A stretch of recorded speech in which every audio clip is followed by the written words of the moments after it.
get a group of people to go the same direction? Now here's the reality.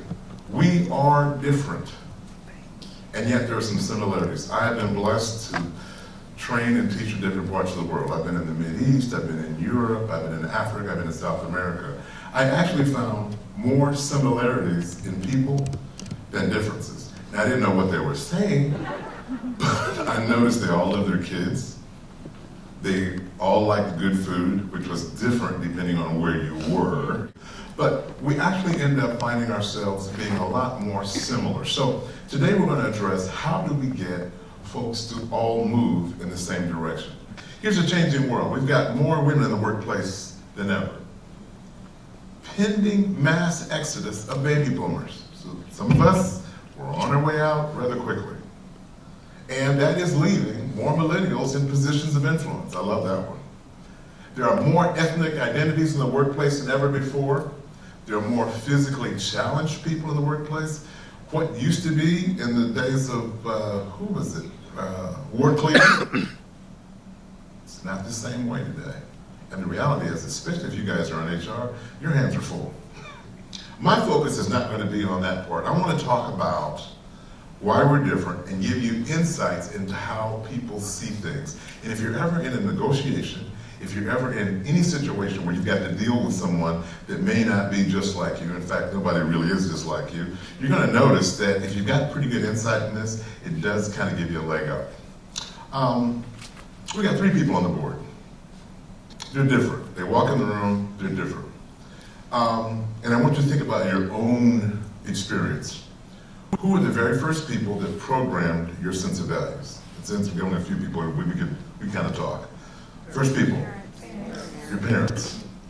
What did they teach you? Give me just an example. What did your parents teach you? Give me one value. Love everybody. Love everybody. Give me a value.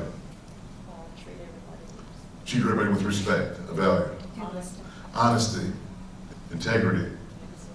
Okay. Now, your parents programmed that into you. Did we have different parents? Kind of looking around, hoping, aren't we? Yes, we had different parents. So if we had different parents, is it possible that we had some difference in our programming? There is.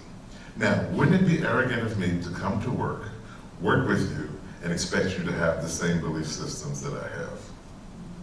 By the way, anybody have siblings? Are you different? And you have the same parents.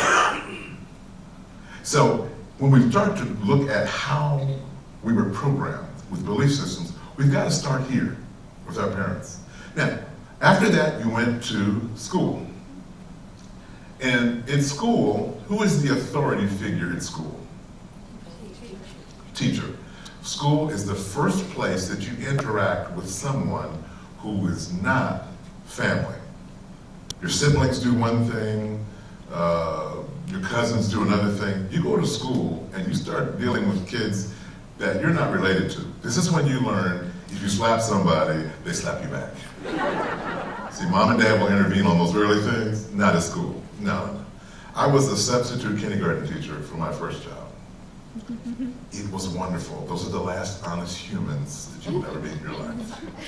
Mr. Kelly, you got a big nose. You know, they just tell you whatever's on their mind. That's a fake Barbie doll. They just say it. They're not trying to be mean. They're kids. In fact, if anybody here knows any kids, they're telling your business. So if you got any, right now today, they're telling the teacher all about what's happening in your world.